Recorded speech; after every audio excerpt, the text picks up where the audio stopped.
Hello students, welcome to the physics research centre 2.0। और आज के इस वीडियो में हम बात करेंगे और ताप एवं ऊष्मीय प्रसार, टेम्परेचर एंड थर्मल एक्सपेंशन। और हम पार्ट 2 की बात करने वाले हैं जो कि विवेक सर जी द्वारा बनाया है। चलिए अब यहाँ पे बात हम पार्ट 2 करते हैं। सबसे पहले हम आपको ताप को समझा चुके हैं, ताप क्या चीज़ है, टेम्परेचर क्या चीज़ है। अब यहाँ पर हम बात करना चाहते हैं थर्मल एक्सपेंशन की, कि ऊष्मा पाकर, ठीक, ताप पाकर किसी भी वस्तु में किस तरीके का प्रसार होता है। जैसे हम कुछ प्रसारों को उसको सिंपल सा एग्जाम्पल के द्वारा हम समझ लेते हैं, ताकि उस चीज़ में हमें कोई क्लैरिटी नहीं रहे, कोई मतलब कन्फ्यूजन नहीं रहे।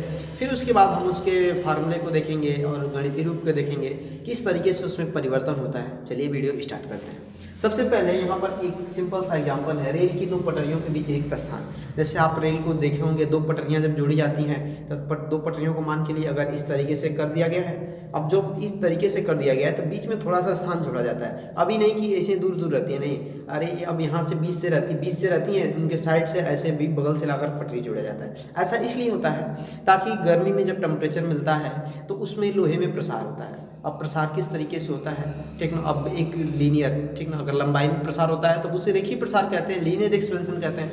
तो कहने का मतलब यही है कि जो लीनियर एक्सपेंशन है, तो अब वहाँ लीनियर एक्सपेंशन के थ्रू अब ये पटरियाँ जो जगह छोड़े हैं, ठीक ना, अब गर्मी में ये प्रसार होगा, बढ़ जाएंगे, दोनों तरफ से बढ़ के ये जगह भर जाता है, ठीक ना। अब ये जब जगह भर जाता है तब वहाँ पे रेखीय प्रसार होता है। दूसरी चीज़, यदि हम जगह ना छोड़ें तब होगा क्या। जगह ना छोड़ने का दुरुपयोग यही होगा कि यदि गर्मी में टेम्परेचर बढ़ता है तो उसमें तो प्रसार होगा, उसे तो रोक नहीं सकते। दूसरा चीज़, जब प्रसार होगा तब भी पटरियों का मुंह ऊपर उठ जाएगा, तब रेल दुर्घटना होने की संभावना बनी रहती है, ठीक ना। तो इस कारण से छोड़ा जाता है। दूसरा चीज़, ये जो टेलीफोन के तार ढीले लगाए जाते हैं, ठीक है, ये जो टेलीफोन का तार होता है, ये क्या होता है कि अगर ढीला नहीं लगाएंगे आप गर्मियों में तो क्या होगा कि जब जाड़े आएंगे तब टेम्परेचर, ताप कम होगा, और जब ताप कम होगा तब वे सिकुड़ जाते हैं, और सिकुड़ने के पश्चात खूब टाइट हो जाएंगे। तब अब सिकुड़ने के पश्चात टूट भी सकता है। अब इस बात की क्या गारंटी है कि नहीं टूटेगा, ठीक ना। लेकिन ये जो टेलीफोन के तार होते हैं बेसिकली जाड़ों के दिनों में ही लगाए जाते हैं, क्योंकि जाड़ों के दिनों में उसे खूब खींच कर कस कर लगा दिया जाता है और उनमें अब कोई भी सिकुड़ने का चांस नहीं रहता है। जब गर्मी आती है तो ढीले खुद हो जाते हैं, ठीक ना, तब वहाँ पर वो चीज़ आसानी से बच जा सकती है, ठीक। दूसरी चीज़ कि मोटे कांच के गिलास में गर्म पानी या चाय डालने पर चटक जाता होगा। जैसे आप लोगों के घर में भी गिलास होगा कांच का, और उस कांच के गिलास में जब आप पानी डाल देते होंगे या फिर गर्म चाय डाल देते हैं, मोटा होना चाहिए, नहीं पतला सा, जब मोटा से उसमें पानी या गर्म चाय डाल देते हैं, ठीक ना, गर्म पानी, तब वो क्या हो जाता है, चटक जाता है। ऐसा क्यों होता है कि जब आप उसमें डालते हैं, ठीक है, चाय को डालते हैं, तब जो कांच का जो उस ग्लास का भीतरी सतह है उसमें प्रसार होता है। लेकिन जो कांच होता है उष्मा का तो सुचालक होता है, सुचालक होता नहीं है, कुचालक होता है। और जब कुचालक होता है टेम्परेचर अंदर ही वो फैलता है, अंदर का प्रसार होता है, बाहर वाले पृष्ठ का प्रसार नहीं होता है। जब दोनों में असमान प्रसार हो जाता है तब वो क्या हो जाता है, चटक जाता है। दूसरा चीज़ कि लकड़ी के पहिए पर लोहे का हल चढ़ाना है, मतलब रिंग। जैसे आप लोग पहले बैलगाड़ी देखे होंगे, बैलगाड़ी में क्या होता था कि लकड़ी का जो पहिया बनाया जाता था उस पर एक लोहे की रिंग चढ़ाई जाती थी। अब लोहा की रिंग चढ़ाने के लिए वहाँ पर भी साइंस यूज किया जाता है। अब किस तरीके से यूज किया जाता है, सबसे पहले मैं बात करूँगा तो जो लकड़ी का पहिया था उसका, ठीक है, जैसे मान चलिए ये लकड़ी का पहिया है, इस तरीके का बना लिया गया है, ठीक है, ये लकड़ी का पहिया। अब इस पर जो लोहे की रिंग चढ़ानी होती थी तब इसके व्यास से, ठीक है, इसका जो ये व्यास है इससे थोड़ा कम व्यास वाला लोहे का हाल लिया जाता था। अब जब हाल लिया जाता था फिर इसको गर्म कर दिया जाता था। जब ये गर्म हो जाता था, ठीक है, तो गर्म होने के बाद इसमें प्रसार होगा, जब प्रसार हो जाता था फैल जाता था, और फैल जाता था तो इसको उठा के इस लकड़ी पर आराम से चढ़ा दिया जाता था। इस पहिए पर जब चढ़ा दिया जाता था और चढ़ने के बाद फिर उसे छोड़ दिया जाता था, जब ठंडा हो जाता था तब कस जाता था। तब यहाँ पर भी क्या हो गया, एक्सपेंशन हो गया, प्रसार हो गया। अब दूसरा चीज़, घड़ी की चाल में परिवर्तन। ये नहीं कि जो सुई वाली घड़ी होती है इसे घुमा के, सुई वाली तो भी रहती है, लेकिन पेंडुलम वाली घड़ी, पेंडुलम जिसमें ऐसे पेंडुलम लटका रहता है, आप ऐसे ही हमेशा देखे होंगे, चलता रहता है ये, ठीक है। अब ये इसमें क्या होता है, इसमें परिवर्तन क्या होता है कि जब गर्मी के दिन आता है तो जो लोलक की लंबाई होती है, ठीक ना, अब ऐसे ही तो घड़ी चलती रहती है, इसका लोलक ऐसे, ठीक ना। तो अब ये जब गर्मी में होता है तो टेम्परेचर बढ़ जाता है, टेम्परेचर बढ़ने के फलस्वरूप इसका जो ये लोलक की लंबाई होती है बढ़ जाती है, और जब लोलक की लंबाई बढ़ जाती है तब वहाँ पर जो घड़ी की चाल होती है थोड़ा सा सुस्त पड़ जाती है, वो थोड़ा सा, वो पता नहीं चलता है लेकिन थोड़ा सा सुस्त पड़ जाता है। लेकिन जब जाड़े के मौसम में ये क्या हो जाती है, एकदम प्रसार, इसमें प्रसार होता नहीं है और वो सिकुड़ जाती है, और सिकुड़ कर मतलब थोड़ा सा छोटा हो जाता है, तब वहाँ पर जो घड़ी की चाल होती है थोड़ा सा तेज हो जाती है। तो आई होप एग्जाम्पल समझ में आ गए होंगे। अब हम समझाना चाहते हैं कि लीनियर एक्सपेंशन, ठीक ना। अब ये लीनियर एक्सपेंशन किस तरीके से होता है, रेखीय प्रसार। जैसे मान के चलिए अगर लोहे में प्रसार हो रहा है तो लीनियर एक्सपेंशन होगा, रेखीय प्रसार होगा। किस तरीके से होगा चलिए समझते हैं।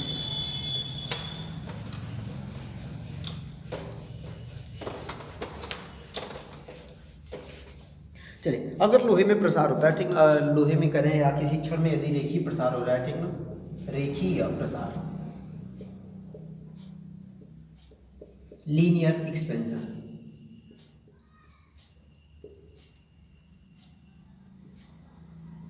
लीनियर एक्सपेंशन, ठीक ना। जब ये इसमें प्रसार होता है तो मान लेते हैं कि क्या चीज़ है, लोहे का जो तापमान है, ठीक, अरे लोहे की जो लंबाई है उसे यल मान लेते हैं। क्या मान लेते हैं फ्रेंड्स, यल मान लेते हैं। ये कोई लोहे का टुकड़ा है। अब दूसरा चीज़, जब इस लोहे का लंबाई यल है, दूसरा चीज़ इसका जो तापमान पहले T1 है, तापमान पहले कितना है T1। जब इसको हम गर्म कर देते हैं, ठीक ना, क्या कर देते हैं, गर्म कर देते हैं, तब ये तापमान T2 हो जाता है और ये लंबाई जो है बढ़ जाती है। लंबाई क्या हो जाती है फ्रेंड्स, कुछ बढ़ जाती है, ठीक ना। और जब ये लंबाई कुछ बढ़ जाती है तब उसे मान लेते हैं कि L1 है। क्या चीज़ है, L1 है।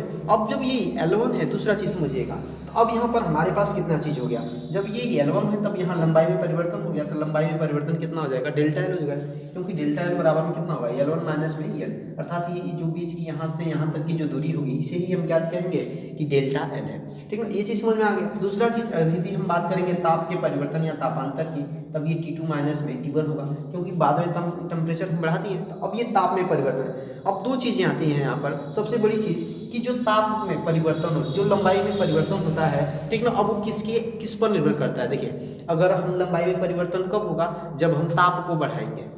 जब हम किसको बढ़ाएंगे, ताप में। दूसरा चीज़ कि हम कोई लंबाई ले रहेंगे, ठीक ना, कोई हमारे पास लंबाई होना चाहिए, तभी तो उसमें ताप में परिवर्तन होगा, अदरवाइज परिवर्तन कैसे होगा। तब ये कहा जाता है कि जो इसकी लंबाई में परिवर्तन डेल्टा L होता है, ये अनुक्रमानुपाती होता है तापांतर डेल्टा T के। किसके अनुक्रमानुपाती होता है, डेल्टा T के। अब दूसरा चीज़ कि जो डेल्टा L, जो लंबाई में परिवर्तन है, ये परिवर्तन उसकी लंबाई के अनुक्रमानुपाती भी होता है, ठीक है। अब ये लंबाई पर भी निर्भर करेगा, कितनी लंबाई है तभी तो डेल्टा L इस पर निर्भर करेगा।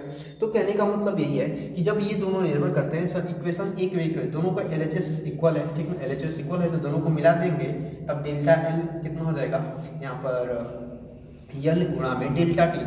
जब ये L गुणा में डेल्टा T हो जाता है, यहाँ पर एक नियतांक आता है, कोफिशिएंट आता है, delta L is equal to alpha और गुणा में L इंटू में डेल्टा T। अब यहाँ पे जो अल्फा है, अल्फा की वैल्यू फाइंड कर लिया जाए तो डेल्टा L अपान में L गुणा में डेल्टा T हो जाता है। अब ये जो अल्फा है ना, इसी को हम रेखीय प्रसार गुणांक कहते हैं। क्या कहते हैं, रेखीय प्रसार गुणांक, रेखीय प्रसार गुणांक, ठीक ना। तो अब इस तरीके से आप प्राप्त कर सकते हैं, ठीक ना, किस तरीके से इसमें क्या हुआ है, एक्सपेंशन हुआ है, ठीक ना। अब ये जो रेखीय प्रसार गुणांक है इसे हम अल्फा से डिनोट करते हैं। तो आई होप ये समझ में आ गया होगा। अब आपको समझाते हैं कि क्षेत्रीय प्रसार, क्षेत्रीय मतलब क्षेत्रफल में कैसे परिवर्तन होता है। जैसे अगर कोई भी आयताकार वस्तु होगी या फिर किसी तरीके का होगा, ठीक, बस उसका एरिया होना चाहिए, तब उसकी लंबाई या चौड़ाई में भी परिवर्तन होगा। और परिवर्तन होगा तो वो चीज़ किस पर निर्भर करेगा, चलिए समझते हैं।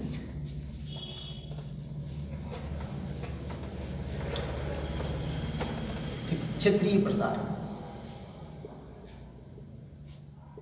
क्षेत्रीय प्रसार, सरफेसियल एक्सपेंशन,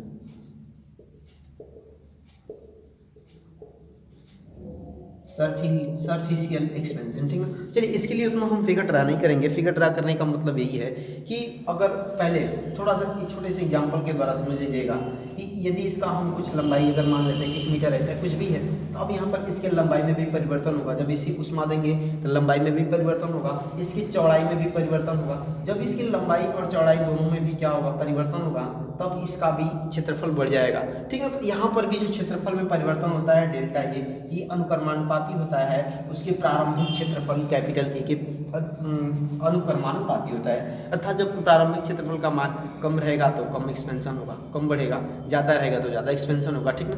तो कहने का मतलब डेल्टा ए, ठीक ना, ये अनुक्रमानुपाती डेल्टा। दूसरा चीज़, जब ताप को हम बढ़ाते हैं तब ये डेल्टा ए जो होता है डेल्टा टी की अनुक्रमानुपाती होता है, तापांतर के अनुक्रमानुपाती होता है। आप सिंपल की लैंग्वेज समझ सकते हैं इधर से, ठीक ना। जैसे यहाँ पे तापमान T1 जैसे पहले भी लिए थे, T1 और तापमान T2 है।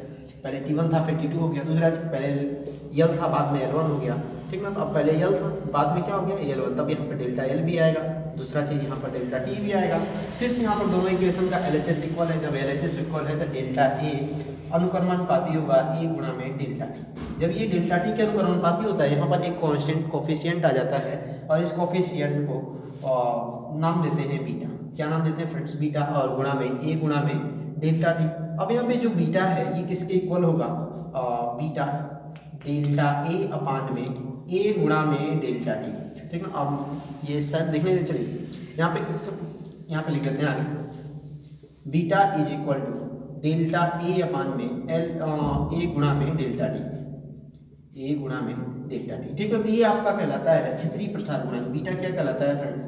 क्षेत्रीय प्रसार गुणांक, क्षेत्रीय प्रसार गुणांक, ठीक है। Coefficient of superficial expansion, coefficient of superficial expansion. तो आई होप ये चीज़ समझ में आ गया होगा। अब ये दूसरा जो चीज़ बचता है कि हम लंबाई में देख लिए, क्षेत्रफल में देख लिए, अब आयतन में प्रसार होता है तब वहाँ पर क्या होता है? सेम जस्ट इसकी कंडीशन कि जब उसके आयतन का मतलब लंबाई चौड़ाई ऊंचाई तीनों हो सकता है, या फिर अगर कोई ठोस वस्तु आ रही गोल वस्तु होगी या गोलाकार होगी, तब वहाँ पर भी क्या होगा? आयतन होगा। तब आयतन में किस तरीके से प्रसार होता है, ठीक ना। और वहाँ पर पहले इसको समझ लेते हैं हम लोग, आयतन प्रसार, ठीक ना। इसको आई होप समझ में आ गया होगा, स्क्रीनशॉट ले लीजिएगा। चलिए, आयतन प्रसार, आयतन प्रसार, ठीक ना। वॉल्यूम एक्सपेंशन,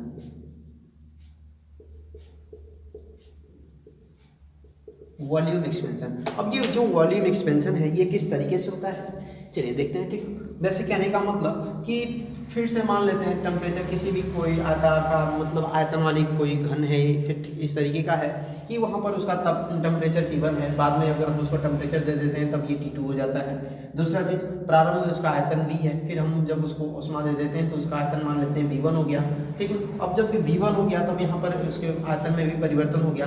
दूसरा चीज़ कि यहाँ पर इसके टेम्परेचर में भी क्या हो गया? परिवर्तन हो गया। जब टेम्परेचर में भी परिवर्तन हो गया, आयतन में भी परिवर्तन हो गया, तो जो आयतन में परिवर्तन होता है, ठीक है, डेल्टा V ए अनुक्रमानुपाती होता है उसके प्रारंभिक आयतन के। दूसरा चीज, जो आयतन में परिवर्तन होता है तापांतर के भी तो अनुक्रमानुपाती होता है, अर्थात ताप बढ़ाएंगे तभी तो आयतन में बढ़ेगा, ठीक है। तो कहने का मतलब कि डेल्टा V अनुक्रमानुपाती डेल्टा टी। अब यहाँ दोनों का फिर से LHS इक्वल है तो डेल्टा V अनुक्रमानुपाती हो जाएगा V इंटू में डेल्टा टी, ठीक। अब यहाँ पर क्या आता है फ्रेंड्स कि फिर से कोफिशिएंट को इक्वल करते हैं, तो कांस्टेंट आता है delta V is equal to gamma, gamma आता है गुणा में V गुणा में डेल्टा टी। अब यहाँ पे गामा एक गुणा V गुणा में डेल्टा टी होता है, तब यहाँ से फिर से हम गामा बराबर पक्षांतर करते हैं, ठीक है। तो डेल्टा V बराबर में V गुणा में डेल्टा टी प्राप्त होता है। और यहाँ पर ये जो गामा है इसे कहते हैं आयतन प्रसार गुणांक, इसे क्या कहते हैं? आयतन प्रसार गुणांक, ठीक। कोफिशिएंट ऑफ वॉल्यूम एक्सपेंशन, ठीक ना। तो ये आपका गामा हो गया डेल्टा V अपान V गुणे में डेल्टा टी। ये चीज़ आपको समझ में आ गई होगी। अब दूसरा चीज़ आपको इन तीनों में संबंध दिखा देते हैं, ठीक ना, कि कैसे अल्फा बीटा गामा में संबंध, और ये संबंध को कभी परीक्षाओं में पूछता भी है, ठीक ना। बहुत सिंपल सा है। चलिए, इस आई होप ये समझ में आ गया होगा। स्क्रीनशॉट ले सकते हैं, फिर इसको मिटा दें।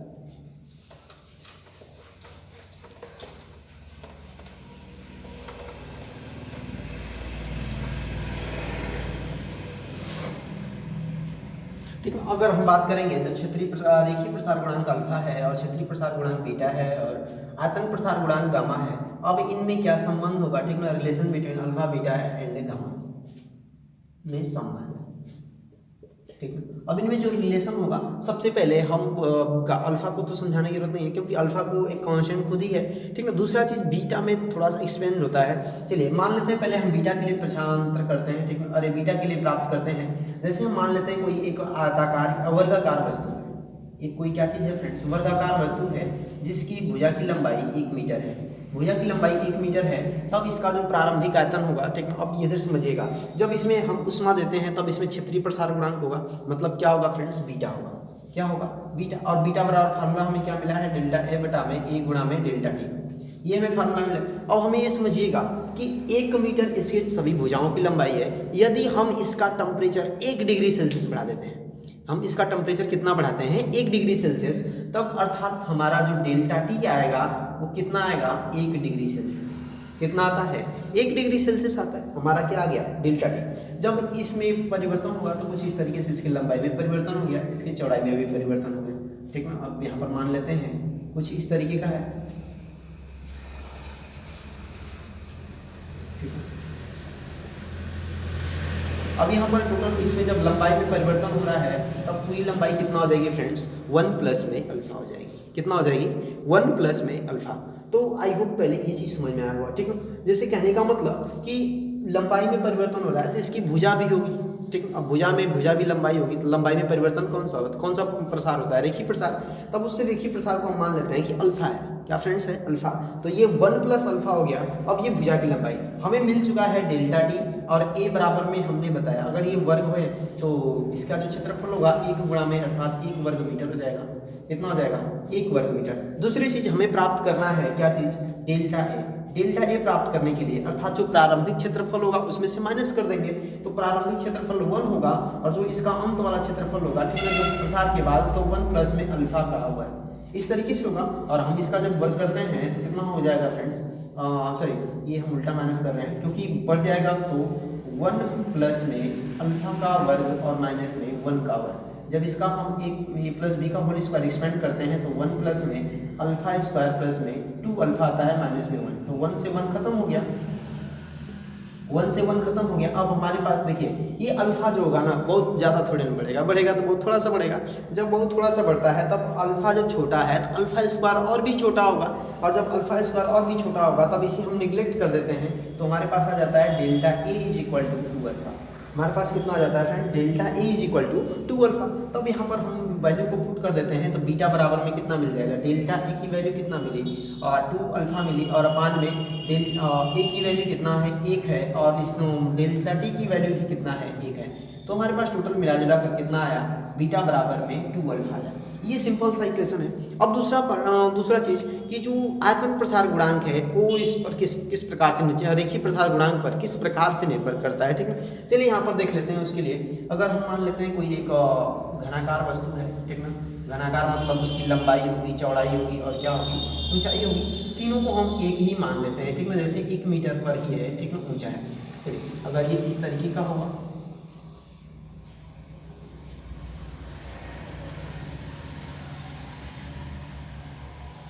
ठीक है। अब यहाँ पर इसकी जो पूरी भुजा की लंबाई है 1 है, 1, ठीक है, इस तरीके से 1 है। अब इसका जो आयतन की बात करेंगे, पहले आयतन इसका कितना होगा, b बराबर में 1 होगा, क्योंकि b बराबर में क्या होता है l गुणा में b गुणा में h, ठीक ना। आयतन लंबाई गुणे चौड़ाई गुणे में ऊंचाई। तब इसका आयतन जो होगा कितना हो जाएगा 1 मीटर क्यूब हो जाएगा। कितना हो जाएगा 1 मीटर क्यूब, ठीक है। अब दूसरा चीज़ ये है कि जब हम इसका तापमान ज़्यादा नहीं बढ़ाएगा, बस 1 डिग्री सेल्सियस बढ़ाएगा, ठीक ना। अब आप सोच सकते हैं 1 डिग्री सेल्सियस बढ़ाएंगे तो कितना हमारे आयतन बढ़ जाएगा, तो बहुत थोड़ा सा बढ़ेगा, ठीक ना। तो कहने का मतलब जब 1 डिग्री सेल्सियस तापमान बढ़ा रहे हैं तब डेल्टा टी बराबर में कितना आएगा 1 डिग्री सेल्सियस आएगा।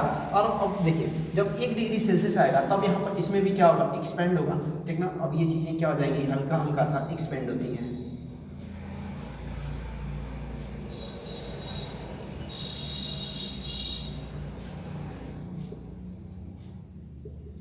अब जब इसमें प्रसार हुआ है, ठीक है, तो अब इसकी जो पूरी भुजा की लंबाई हो जाएगी वो भी कितना हो जाएगी 1 प्लस में अल्फा।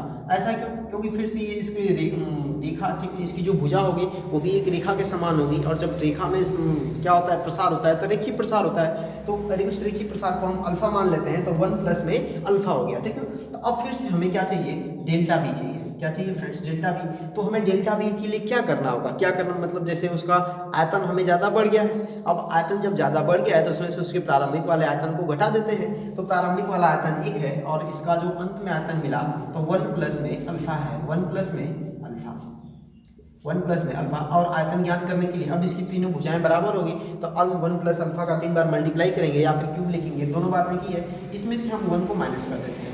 अब जब इसको 1 a प्लस बी की होल क्यूब को क्या करते हैं, एक्सपेंड करते हैं, तो मिलता है 1 प्लस में अल्फा क्यूब प्लस में 3 अल्फा और ब्रैकेट में 1 प्लस में अल्फा, ठीक है। अब माइनस में 1, इसे 1 से 1 कट जाता है और यहाँ पर क्या बचता है अल्फा क्यूब और प्लस में 3 अल्फा, इसका 1 में मल्टीप्लाई हो जाएगा, प्लस में 3 अल्फा स्क्वायर, ठीक है। अब देखिएगा फ्रेंड्स, अब यहाँ पे जो ये अल्फा है ना, अल्फा स्क्वायर, अभी देखा आपने अल्फा स्क्वायर की वैल्यू बहुत छोटी सी थी, कितना मैं बहुत थोड़ा सा बड़ा, अब जब अल्फा स्क्वायर की वैल्यू बहुत छोटी सी है, बहुत थोड़ी सी है, तब अल्फा क्यूब की वैल्यू भी बहुत छोटी सी होगी, तब इन दोनों को हम निग्लेक्ट कर देते हैं क्योंकि कोई प्रभाव नहीं पड़ने वाला, तो डेल्टा बी बराबर में कितना हो जाएगा 3 अल्फा हो जाएगा। ठीक, डेल्टा बी बराबर में कितना आ गया फ्रेंड्स 3 अल्फा, और फिर से हम गामा बराबर जो फार्मूला था हमारे पास डेल्टा बी बराबर में बी गुणा में डेल्टा डी, यहाँ पर वैल्यू को रख देते हैं, तो जो डेल्टा बी है वो कितना हो जाएगा 3 अल्फा और अपान में 1 गुणा में 1, अर्थात गामा की वैल्यू भी हमारे पास कितना आ जाती है 3 अल्फा आ जाती है। ठीक ना, gamma is equal to 3 alpha.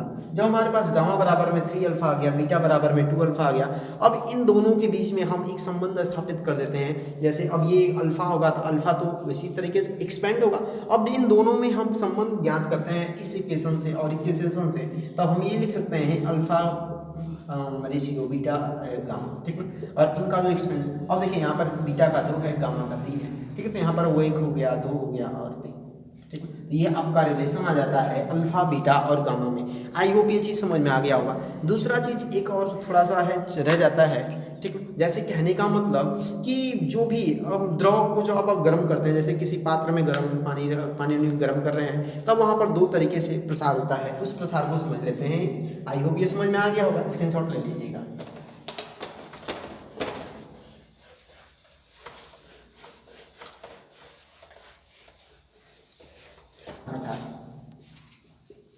द्रवों का आयतन प्रसार,